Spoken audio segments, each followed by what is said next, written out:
The goal of Three Creeks is to maintain a way of life in Rich County. Three Creeks was a way to incorporate new ideas for public lands management, but it was also addressing the needs and the concerns of the people involved. It's one of a kind. Three Creeks is a really innovative grazing project taking place in northern Utah.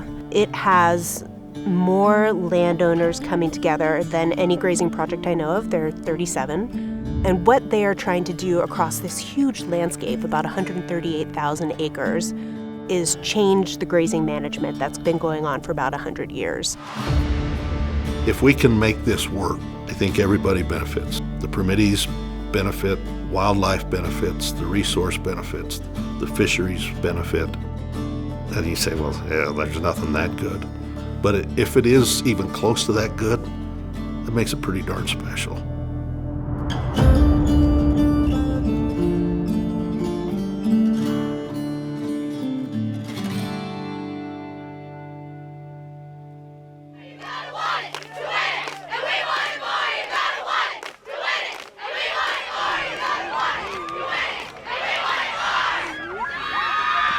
Randolph's special because I think it's a piece of what we would like America to be. Hey,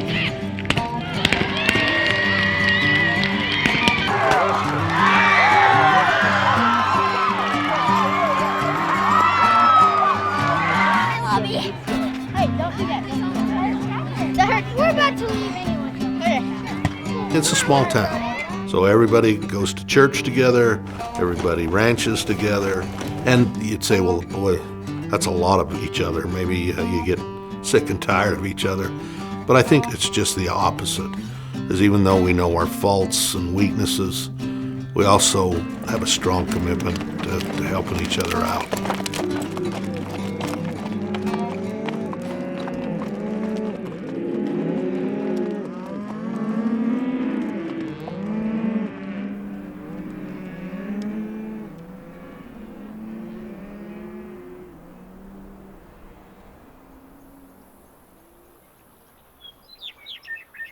The valley is really dependent on the Bear River. The Bear River is our life.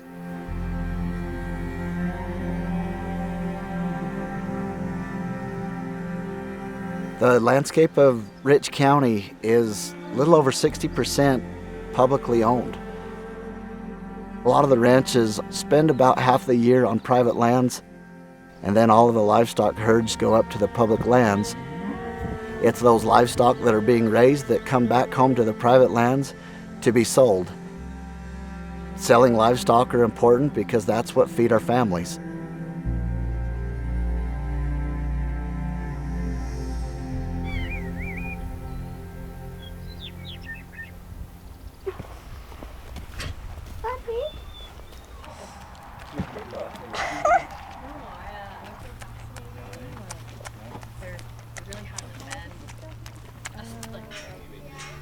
I grew up here in Randolph on my grandfather's ranch.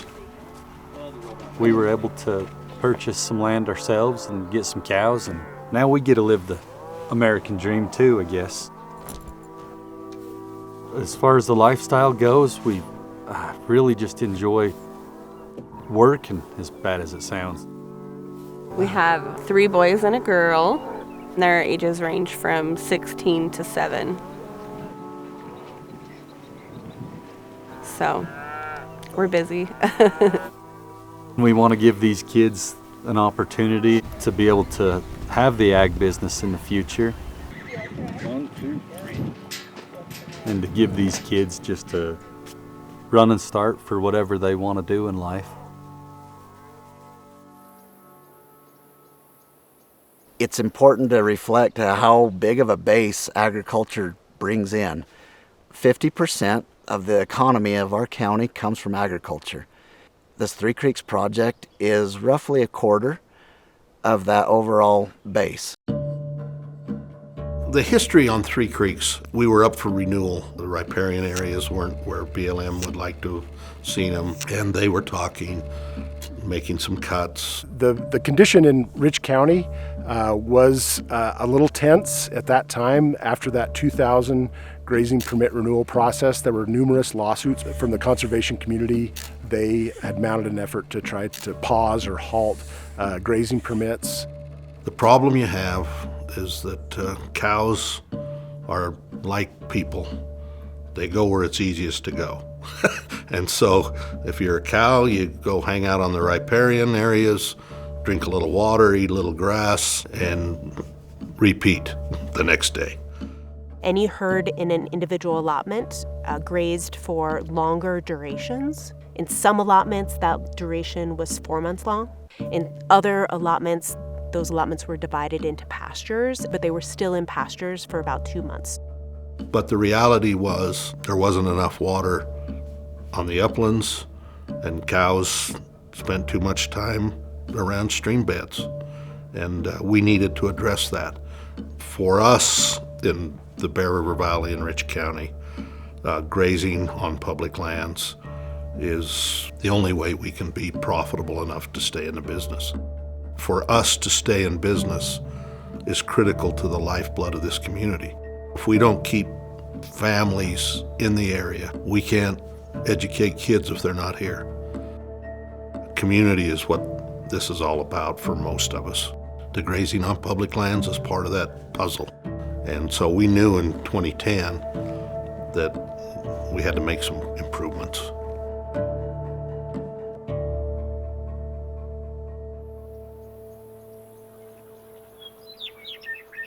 The president of Three Creeks at that time was a gentleman by the name of Alvin Shaw. And Alvin had a vision that we could do better. The vision of what Three Creeks could become all started with the back of a napkin idea. We started thinking about what was already present and what could be built upon. What kind of pasture systems, what fences were already in place, what sort of water system might be there. How could we incorporate rest, incorporate a pasture rotation system, and make it so that we could make a herd of cows graze at a different time of year than they did the last year in every different pasture. We wanted to focus on time, timing, and intensity of the grazing system. We brought that idea from the permittees and told the agency leaders about it at that time. So you come to this with over 30 permittees, and a lot of people said there is no way that you're going to get that many permittees to work together and make something like this happen. We also had to get both BLM, Forest Service, and SITLA to buy in. The impetus was we can improve the resource, we can improve what we're doing with our cattle, we can keep full permits.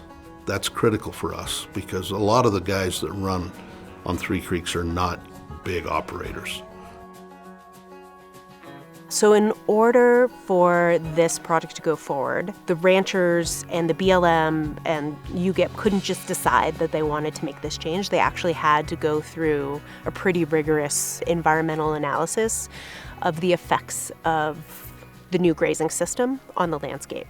That involved going through a NEPA process, which is the National Environmental Policy Act. We started this project in 2010 and thought, okay, we're going to get this done within 2 or 3 years, and then we'll be into implementation. That didn't happen. The Three Creeks is specifically why it took so long was, I think it was a different way of thinking. It required us to do some increased negotiations, not only with our partners, but mostly internally to help our own organization understand that this could be done and it could be done successfully. And it requires a different way of looking at grazing management. The agencies were approaching this without knowing how to do it exactly, and they had to think outside the box themselves and figure out ways to accomplish this. It was difficult. It took a long time. We knew if we went big, that was the important part of it, that we could finally make a big difference.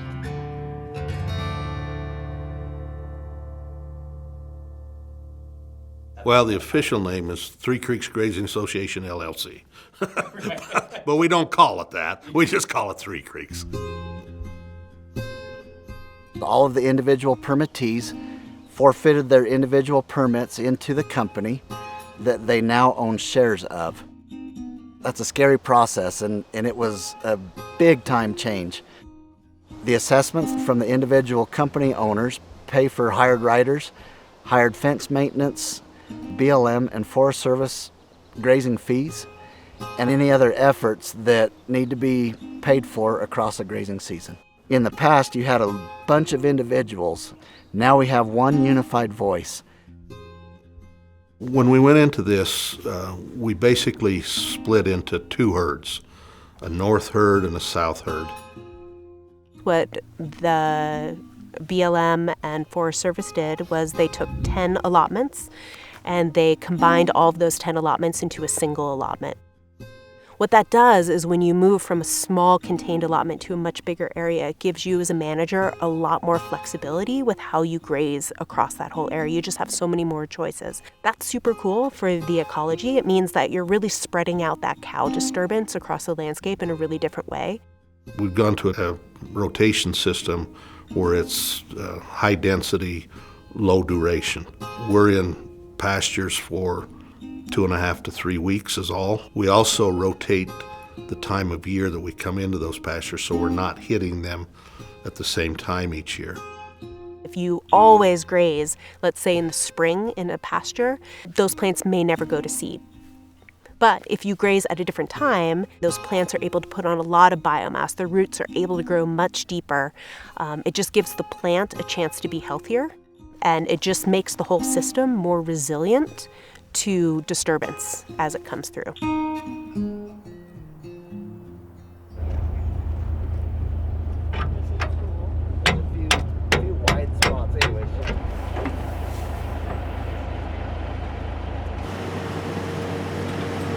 It was important for us to develop new water infrastructure all across the range because water was our limiting factor. You can't just implement a pasture system and expect the cows not to drink anything in the uplands. They've still got to find the water.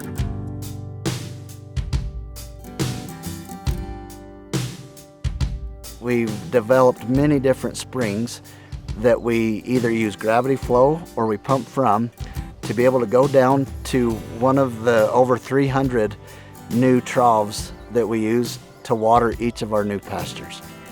Having water troughs across an area of land that has never had water before, it's almost like buying a new ranch without having to actually get the land. The water projects have really helped with our tire troughs on the ridges where cows can get.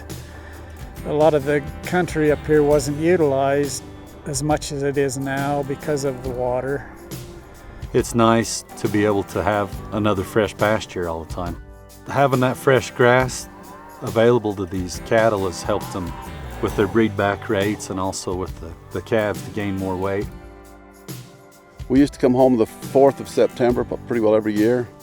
Sometimes it was even in the first part of August. When you have to come home early, in this little valley, everybody comes home to their meadows. And of course the meadows, it's a long winter here. The meadows is what we use to produce our hay for the year. When that shortens up by coming in August 4th or August 15th, of course it just takes the hay, the feed that the cows are going to use in the fall. So all of a sudden, a lot of us would have to buy hay. Since this change, we're able to stay out usually till the middle of September. A couple of years we made it to the 28th, which we're supposed to. Most everybody's got their hay up, and so the cows come in and keep gaining, and we're able to make it through till 1st to the November to 1st of December, depending upon your situation, to start to feed hay. So that makes a lot of difference. We run sheep for a living. That's all we do. We've joined forces with the neighboring cattlemen. It's been a good association. It's been a good experience to be with those fellows and get to know them. And pretty proud of what we've got going here.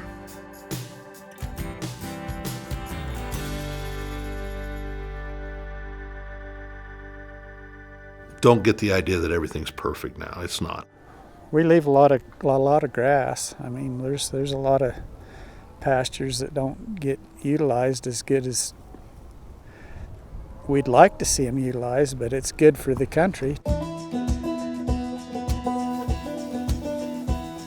I think it's exciting that we're seeing results so quickly, and the results we're seeing the quickest are changes in water quality.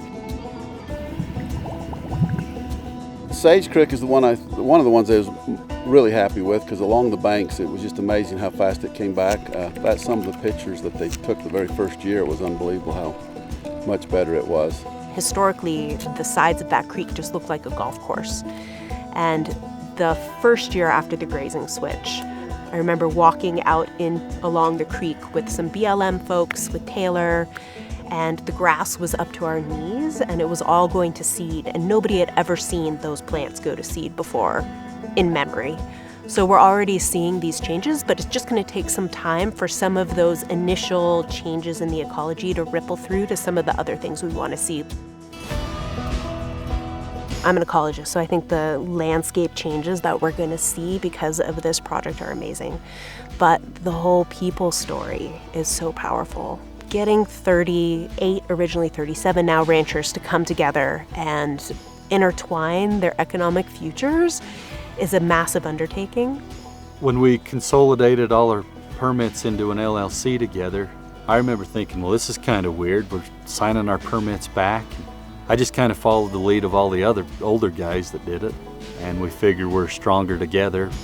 It's great that a community can come together for the benefit of the entire community. It all ties together, maintaining ongoing profitability in the ranch so that we can raise our kids here so they can have the same kind of experiences growing up I had. That's what I want to leave to the kids of this community. And I could take you out on the football field and point out all kinds of kids that's their dream. They want to help Dad and they want to stay here and chase cows around, and boy, it's a wonderful way to live.